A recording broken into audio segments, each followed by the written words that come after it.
Well, hello everybody. We're here now. Hopefully we're up and things are going well.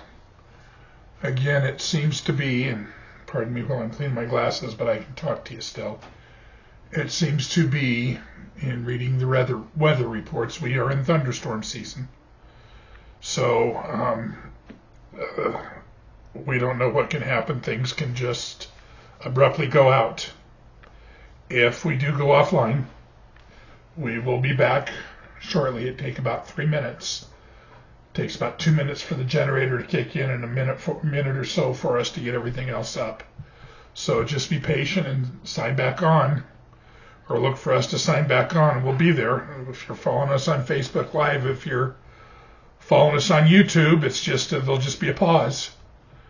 But just appreciate your continued support. I know Jenny put out on our, I want to say on our Walkworthy page, the link, or gave you the QR code to get to Walkworthy Church on YouTube. If you missed anything, you're going to have to go there to find it now. Facebook has changed their policy. They're only keeping broadcasts like what we do for 30 days, and then they're deleting them. So it used to be that you could go back on our page and go back and find everything we've done. That's not the case anymore. So if you miss anything, or if you miss a broadcast, you can go to our YouTube page. It's there within an hour after we're done with our Facebook broadcast. It's up and ready to go. So that's where we are.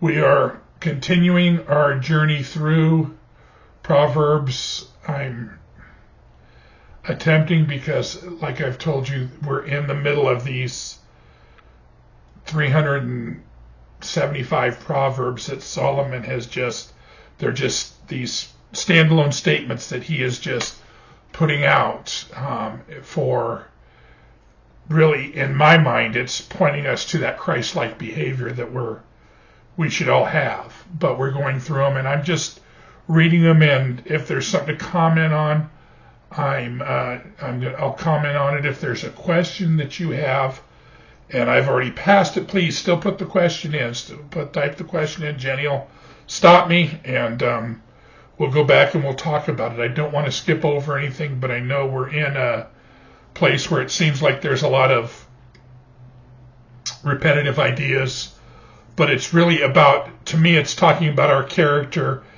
especially our character when it comes to looking at Jesus and learning to live like Jesus lived. I really believe the wisdom of Proverbs is the wisdom of Jesus.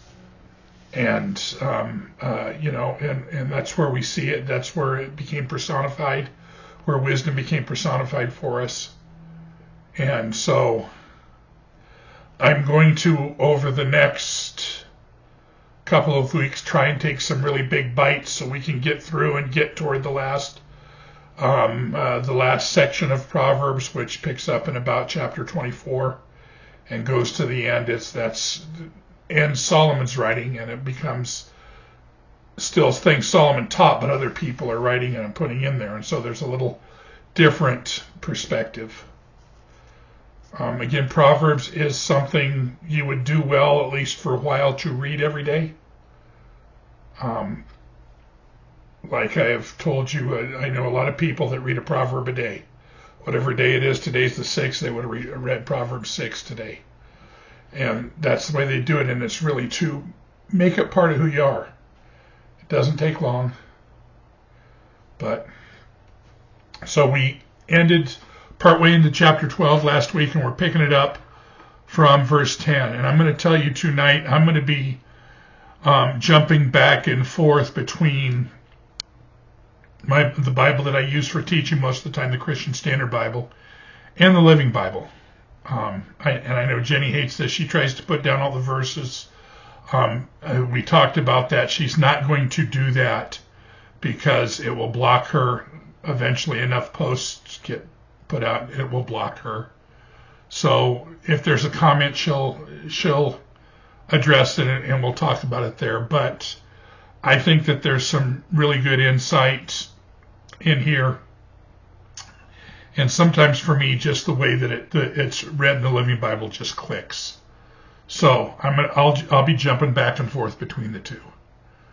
But we're going to pick it up in Proverbs chapter 12, starting with verse 10. It says, "The righteous cares about his animal's health, but even the merciful acts of the wicked are cruel." I want to say here, we have a responsibility to be good stewards of what's been put in our care. And that's not just, our family or our relationships or things like that, but it's this world, it's the environment, it's the creatures that are in our care, and we do need to care about how they're maintained and treated and things like that. And if you are in that place where you're in that right relationship with God, it's going to be important for you to care for animals and things. But if you don't care about anything but yourself, you're going to always behave selfishly. Verse 11 says, "The one who works his land will have plenty of food, but the one who chases fantasies lacks sense." We have a responsibility. That's really what Solomon is talking about here. We have a responsibility to live in a way, again, that shows that we are being good stewards, taking care of those things that are in our care. We take care of the land, we take care of the animals, we take care of all those things. And if we live with integrity, if we live authentically, we're going to have what we need. So, verse 12, "The wicked desire what evil people have caught, but the root of the righteous is productive." This is all playing together. These, actually, even through the next verse, it's just all about the same thing. We have a responsibility to the way that we live. "By rebellious speech, an evil person is trapped, but a righteous person escapes from trouble." It's because your words are important. Your words, what you say, it says in Romans, what you say is what comes from the heart. And so sometimes the best thing you could do is not say anything. Verse 14 says, it says this, and I'm going to read it from the Living Bible. It says, "Telling the truth gives a man great satisfaction, and hard work returns many blessings to him."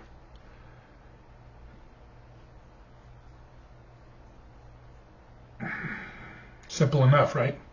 "A fool's way is right in his own eyes, but whoever listens to counsel is wise." We need to understand that and choose to be with people that are going to not only be encouraging, but help us along the path. We need to have people in our lives that are going to challenge us, that are going to lift us up, and are going to speak truth into our lives. I'm trying to jump ahead here, because one of the things foolish people do, especially when they get in trouble, is they isolate themselves. And that's why they really think that their way is right. And we'll find out about that later on. But we need to have people in our lives that can speak into our lives and give us wisdom. "A fool's displeasure is known at once, but whoever ignores an insult is sensible." You always don't have to react what somebody says. It is a hard one. You're right, Jenny, that is a hard one.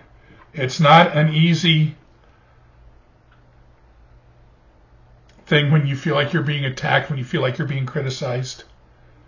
But if you can ignore those things, what it says here is you're sensible. I have to try and remind myself that in those cases that the Lord is my defense, and the Lord is my reputation, and the Lord is the one that justifies my sins. Yes, Jenny said she has to remind herself that the Lord is her defense, the Lord is her justification, and the Lord is her protector. And we do have to remember those things. Those really good points to make. Verse 17, whoever speaks the truth declares what is right, but a false witness speaks deceit. Man, you want to be known for telling the truth. And you don't want to bear false witness. It really goes back to that thing that most of you moms have said to your kids in one way or another. If you don't have anything good to say, don't say anything. See, because really what he's talking about here in a lot of ways is words hurt. Words can heal too, but they really hurt. And he's going to make that point again and again and again, just like in the next verse. There is one who speaks rashly like a piercing sword, but the tongue of the wise brings healing. Words can hurt or words can heal. Truthful lips endure forever, but a lying tongue only for a moment. Man, you want your words to be there that people can depend on. The lies, man, they're going to get washed away.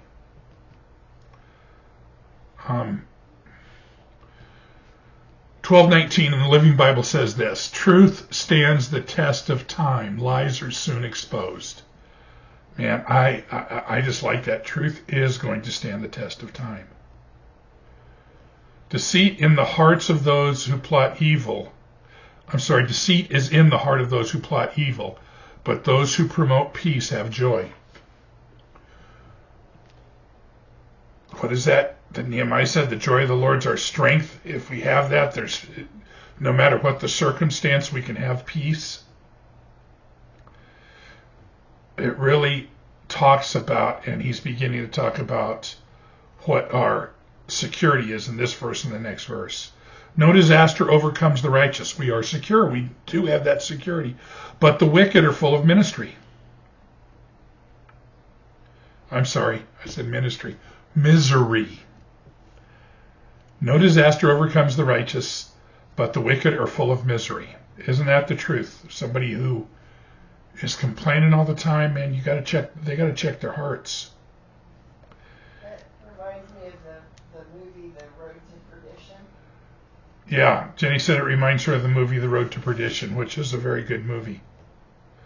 Yeah, exactly.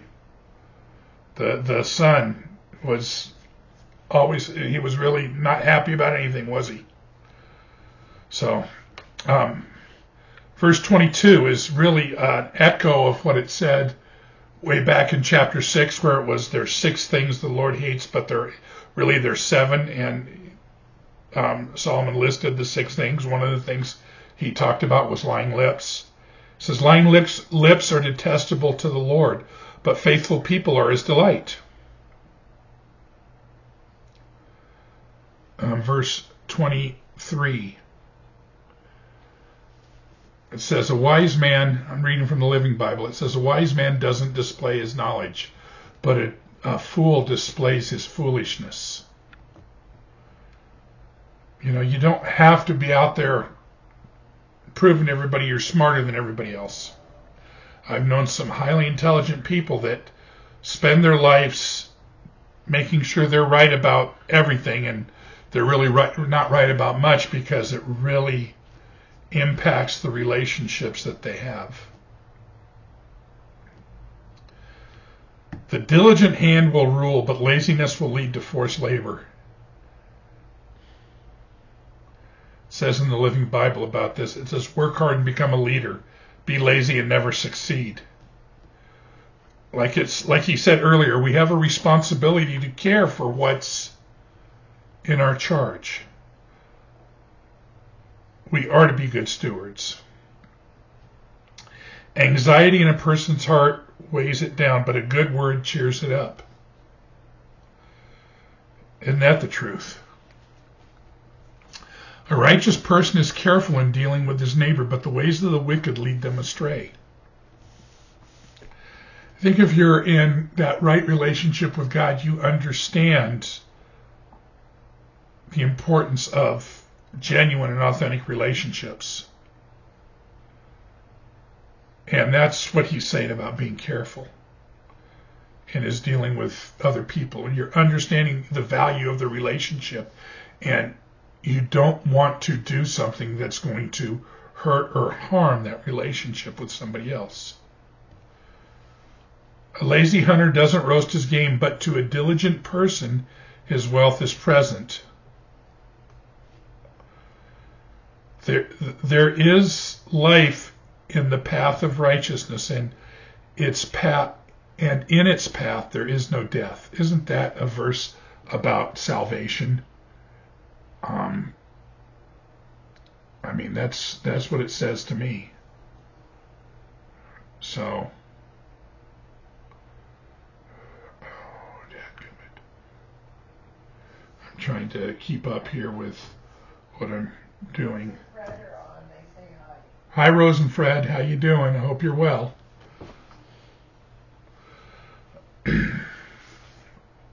Hope all is well. Okay, we're into chapter 13 now. I'm going to try and get through 13 and into 14 because, like I said, I want to take some big bites here to get us through this. So, a wise son responds to his father's discipline, but a mocker doesn't listen to rebuke. Man, do you know people that don't want to? Gosh, it seems to be the MO of today. People don't want to be corrected. They want it. I'm doing it my way, and nothing else matters but my way. Whether it's right or wrong, it's my way, and that's the only thing that's important. Man, it's hard, but wisdom responds to that correction, responds to that teaching, and he's going to make this point again in a little bit. From the fruit of his mouth a person will enjoy good things, but treacherous people have an appetite for violence. When it's all about you, you're going to be tearing everything else down. The one who guards his mouth, this is something everybody needs to listen to. The one who guards his mouth protects his life. The one who opens his lips invites his own ruin. Self-control, and that's hard because once you throw something out there, it can never come back.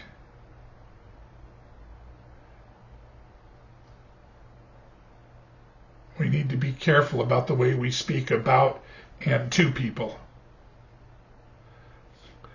The slacker craves yet has nothing, but the diligent is fully satisfied. You're worth your keep if you're working. If you think people owe you, if you think people should be serving you, if you think people should be catering to you, you can never get enough. The righteous hate lying, but the wicked bring disgust and shame. That's a big one for me. Lies, man. I just want to hear people either speak the truth or don't speak anything. Lies just, they make my skin crawl. Righteousness guards people of integrity, but wickedness undermines the sinner. We all need that right relationship, and we need God's grace. One person pretends to be rich but has nothing. Another pretends to be poor but has abundant wealth. I think this is really just telling us, it's not what you have that's important, it's who you are that's important. Riches are ransom for a person's life, but a poor person hears no threat. And it's like he said earlier, if you have that wealth, that's what's going to consume you. This next verse is about what Jesus called us to be. He called us to be light, right? He said, "You are the light of the world. Let your light shine brightly, so that all can see the good works that the Father has for you, and glorify Him." It says, "The light of the righteous shines brightly, but the lamp of the wicked is put out." Arrogance leads to nothing but strife, but wisdom is gained by those who take advice. In other words, are you going to listen, or is it all about you and your way? Wealth obtained by fraud will dwindle, but whoever earns it through labor will multiply it. In other words, what you put out, you're going to get back. Hope delayed makes the heart sick. Haven't you heard that before? That's a pretty common thing that people say. Hope delayed makes the heart sick, but desire fulfilled is the tree of life. What is that desire? Well, that desire for our lives should be Jesus Christ. And he is that tree, he is that foundation that brings us life. Here again is we're coming to another verse about being teachable, about being able to follow instruction, follow correction. The one who has contempt for instruction will pay the penalty, but the one who respects a command will be rewarded. Man, we have to all be teachable. I think about this, and even as I read this earlier today, I thought about what it really meant to be an apprentice, to be a disciple, and that means that we need to learn to listen and to mimic what our teacher, what our instructor has taught us, what the Lord has taught us. And as we live that way and learn to become mature and learn to live under those principles and precepts, other people are going to look to us as to how we do it. So we need to be teachable, and he says it again in the next verse. It says, a wise person's instruction is a fountain of life, turning people away from the snare of death. Are you going to listen to instruction? If you take it as important, it's not going to lead you down the wrong path. Good sense wins favor, but the way of the treacherous never changes.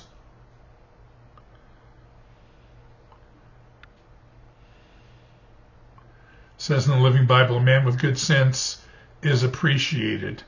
A treacherous man must walk a rocky road.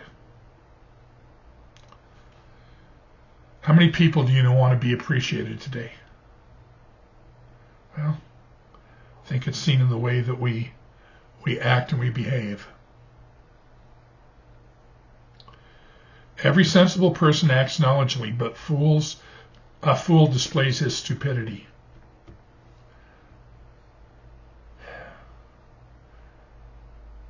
Are you looking at the circumstance, at the situation, or are you just reacting or I don't know. That's these things. I think that they're very pointed statements that really tell us again how to behave. A wicked envoy falls into trouble, but a trustworthy courier brings healing. Poverty and disgrace come to those who ignore wisdom, but the one who accepts correction will be honored. This goes right back to what we just read in 13 and 14. It goes to what we're going to read in chapter 14 about the way that seems right to a person, but that way leads to destruction. It leads to death. Desire fulfilled is sweet to taste, but to turn from evil is detestable to fools.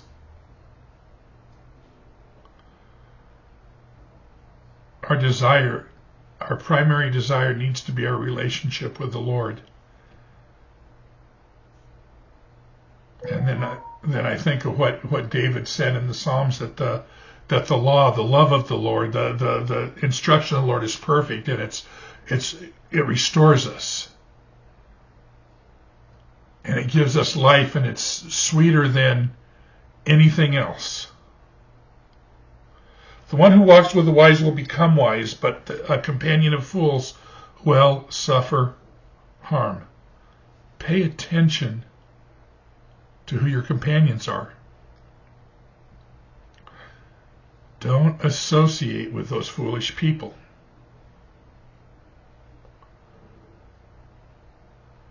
It says, be with wise men and become wise. Be with evil men and become evil in the Living Bible. Disaster pursues sinners, but good rewards the righteous. Your character speaks. Your character testifies, and the truth will come out. And so people think that sometimes the evil wins. It doesn't ultimately win. Sometimes that's really hard for us living here and seeing people get away with so much stuff, but we have to look at the bigger picture, and I think that's important to be reminded of. Yeah, Jenny said that's hard for living here today. We have to look at the bigger picture, and this is just a really good reminder of that.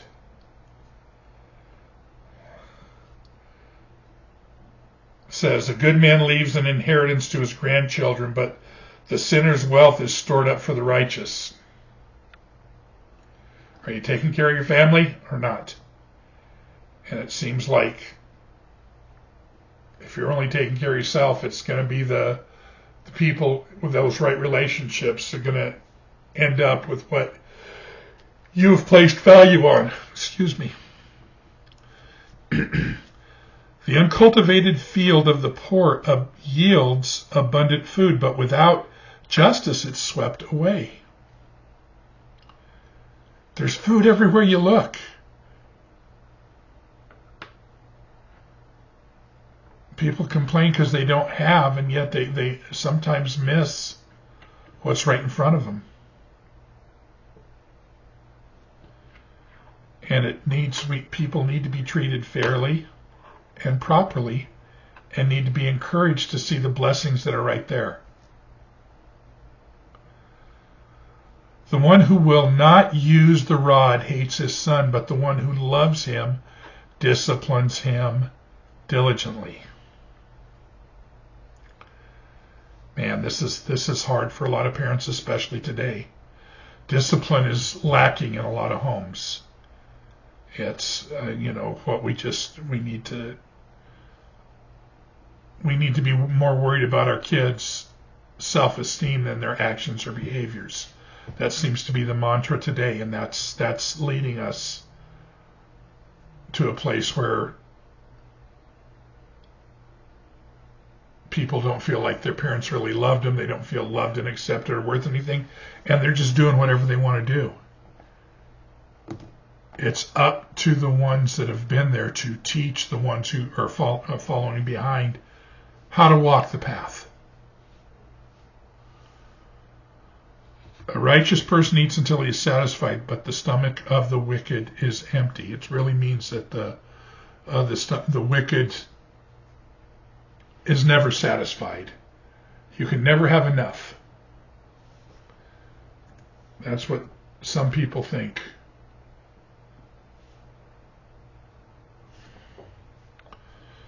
Chapter 14. We're doing good. Or what, 30 minutes in? Okay.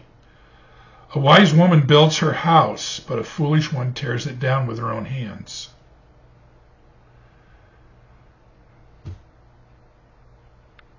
It's not what you have, it's what you do with what you're given. And if you are respectful and grateful for what you have, it always seems like more comes your way.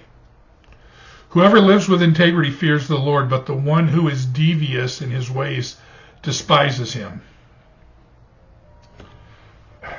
This is a big thing for me. Genuine, authentic relationships. First with God, and then in the way that we live it out in the context of others.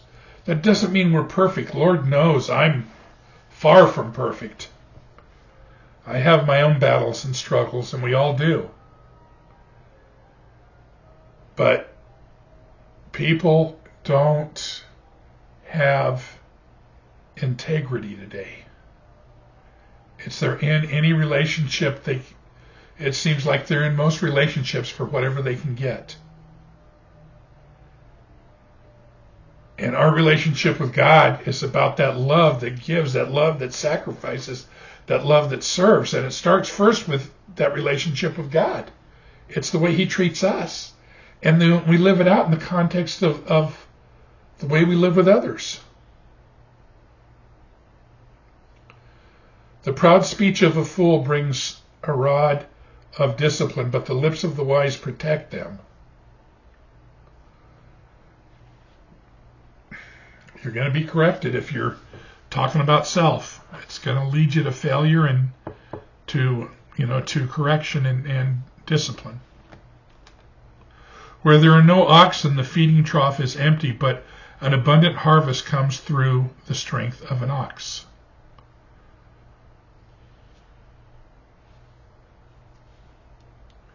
An honest witness does not deceive, but a dishonest witness utters lies. Speak the truth. Speak the truth always. A mocker seeks wisdom and doesn't find it, but knowledge comes easily to the perceptive. What are you listening to? What are you paying attention to? What are you following?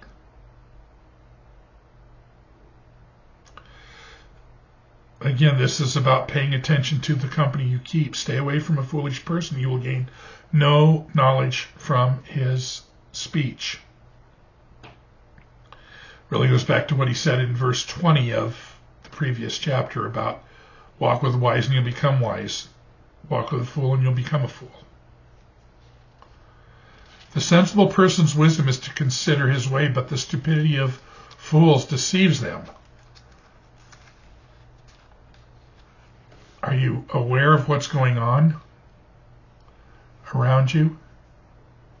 Can you see the pitfalls? Can you maybe plan for difficulties that might arise? Fools mock at making reparation, but there's goodwill among the upright.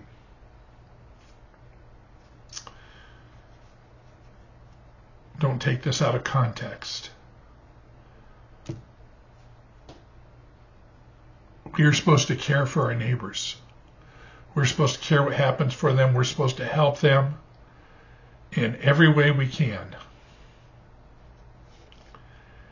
And if we've done something wrong, we need to own it.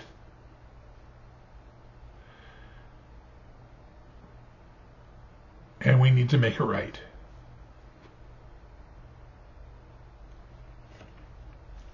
The heart knows its own bitterness, and no outsider shares its joy.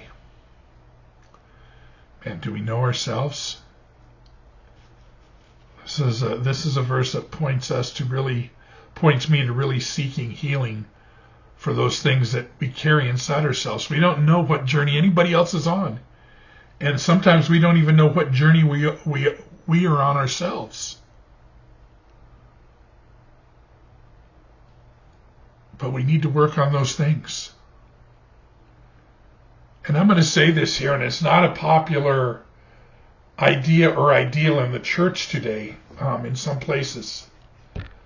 But if you need help, get counseling. If you need therapy, get therapy.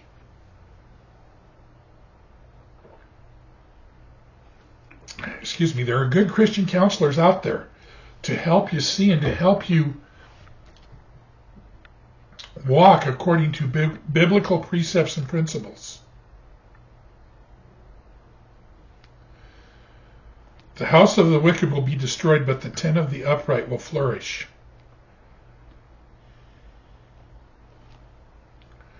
How's our tent going to flourish? Well, it's definitely going to flourish in eternity. It definitely flourishes because of our relationship with Christ. Like David said, he's never seen the righteous go hungry. God, in other words, God has our back. And he's not going to doesn't mean we're not going to have hard times, but he's not going to let those who are in right relationship with him be devastated. Sometimes it's just something we need to learn. We think I've prayed and I've prayed and I've prayed about this, or God, how come you're not doing that for me? And we've never asked and listened to what God has to say about those things that we're trying to do or those things that we think we want to do, those things that we're claiming that God told us we need to do. There is a way that seems right to a person, but its way ends in death. That's a powerful statement, and it's repeated several times. Even in laughter, a heart may be sad, and joy may end in grief. What is it? You can't judge a book by its cover? We don't know what's going on inside a person. Don't just be fooled by the picture they're trying to paint about what's going on with them. The disloyal one will get what his conduct, excuse me, my tongue is tripping today. The disloyal one will get what his conduct deserves, and a good one will get what his deeds deserve. And I think that this is a eternal principle here. Our actions are going to be rewarded, and not that we're doing it to seek rewards, because you understand that if you're in a relationship with Jesus Christ, that there are things that God has prepared for you to do, and it's really just talking about here that if we're living right, we're going to get those things that God has promised us. I think, was this the one that I marked? Yeah. It says in 4:15, it says the inexperienced one believes anything, but the sensible one watches his step. And in my Bible, and maybe in your Bible too, it gives a reference to Ephesians 4:14, and I thought about that. And I remember when we went through Ephesians, how powerful chapter 4 is. I think you remember that too. But 4:14 says this, then we will no longer be children. It's talking about gaining maturity. Then we will no longer be little children, tossed by the waves and blown around by every wind of teaching, by human cunning with cleverness and the techniques of deceit. But speaking the truth in love, let us grow in every way into him who is the head, Christ. It's talking about gaining wisdom and maturity from the way that we act, from the road that we're walking. Experience is a great teacher. And for us to see how faithful God is in our lives, for us to be able to look back and see where God carried us, where he brought us through some very difficult circumstances and situations, it's a powerful thing. It's a powerful reminder.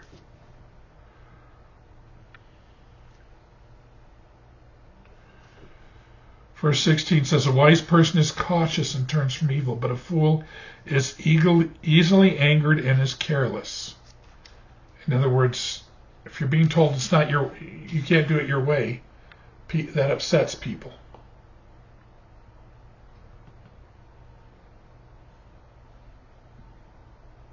I'm going to do it my way. How many people have said, I don't care, I'm doing it my way?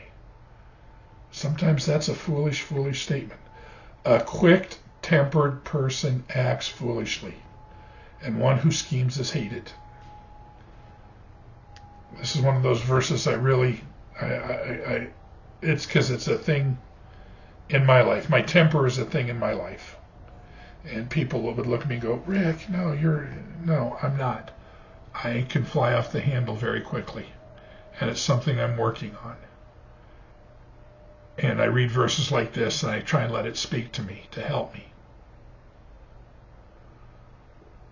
The inexperienced inherit foolishness, but the sensible are crowned with knowledge. You don't have to have all the answers, but we know the one who does. And maybe he's put people in our lives to help us along the path, to gain that experience, to gain that wisdom, to gain that knowledge. The evil bow before those who are good, and the wicked at the gates of righteousness. Eventually, every knee is going to bow to Jesus Christ. Every knee is going to bow to his grace, his love, who he is.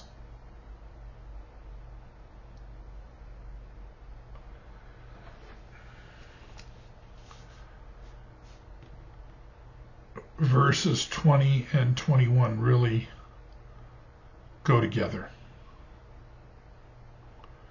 It says, a poor person is hated by his neighbor, but there are many who love the rich. The one who despises his neighbor sins, but whoever shows kindness to the poor will be happy.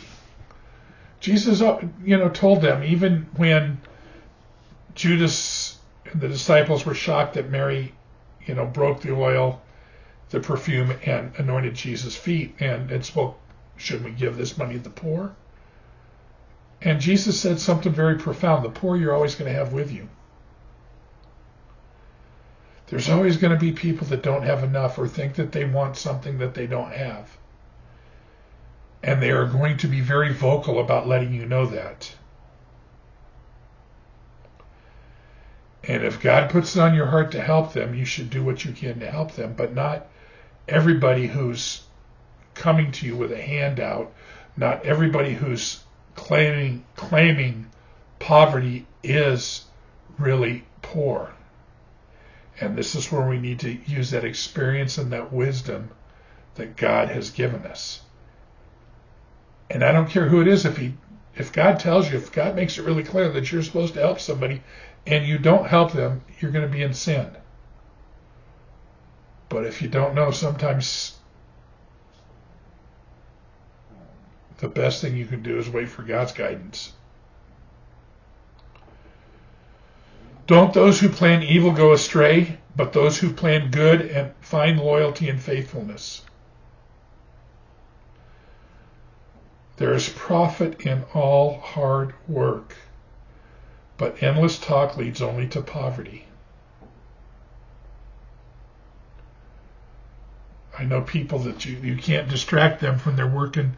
They could be working as hard as they can, and they're so focused on their job that that's the only thing that's important at the moment. And there's a benefit to that. It testifies to their diligence in those things. But when you're talking about it, never talking and talking and talking, and it never translates to action. It's your actions that speak so much louder than your words.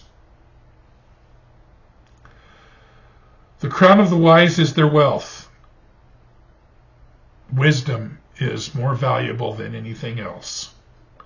But the foolishness of fools produces foolishness. That seems repetitious to me. A truthful witness rescues life, but one who utters lies is deceitful. Again, speak truthfully, be honest, be sincere. Let your words be something that people can depend on. I know people that nobody listens to them because everything that comes out of their mouth is a lie, or it's a me story, or it's a looking good story, and nobody wants to hear that.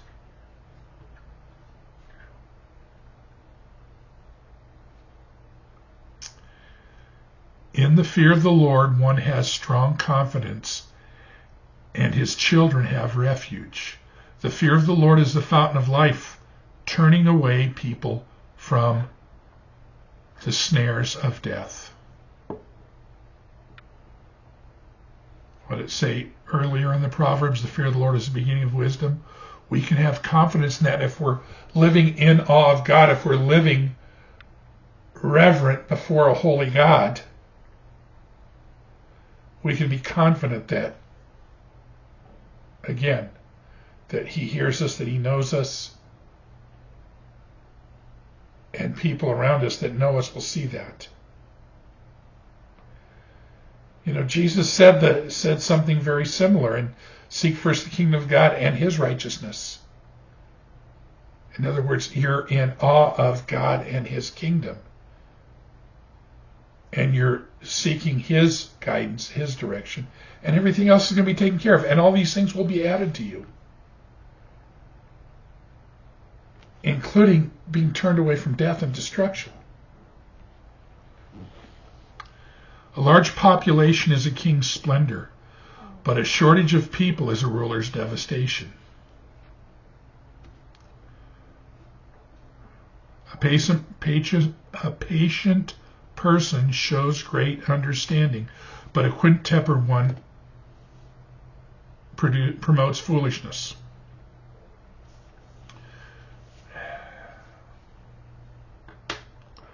Sometimes if you just wait a little bit, the answer just appears. Jenny and I were at the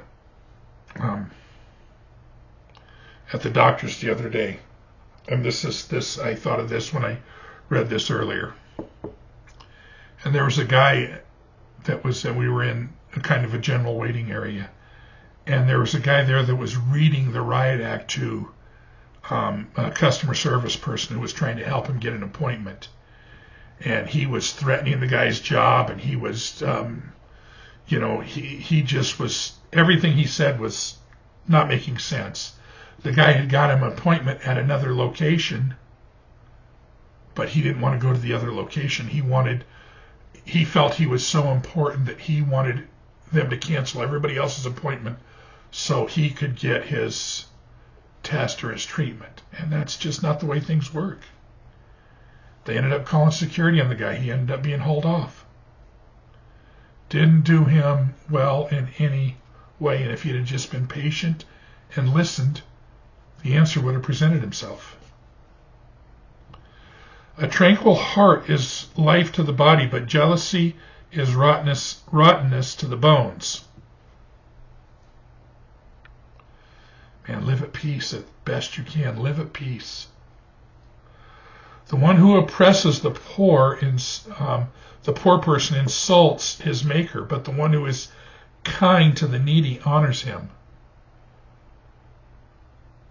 I know so many people that talk about, are critical of people that are asking for help and asking for money or whatever it is, or judging people because of their situation or their circumstances. And we don't know what's got them there. I said this already once, and I'll say it again. If God has impressed it upon you to help somebody, help them, because not doing so would be a sin. And I know that people that are listening to me right now are going to be listening to this or thinking, Rick, we're asking you for help. We're asking you for this. Well, you know what? I can't help everybody. And I'm just doing what God has put on my heart to do and given me the ability to do. And you guys all seem to think that, I'm just being hard by saying no, but, sometimes there's nothing there. And when that's the case, nothing else can happen except for waiting on God. So, the wicked one is thrown down by his own sin, but the righteous one has refuge in his death. If we're in that right relationship, death here is life in heaven. Wisdom resides in the heart of the discerning. She is known even among fools. Man, if you live wise, if you live with wisdom, it's going to testify. Righteousness exalts a nation, but sin is a disgrace to any people. How many times have you seen some public person that has been caught in something very inappropriate or very out of character? It's a disgrace to everybody.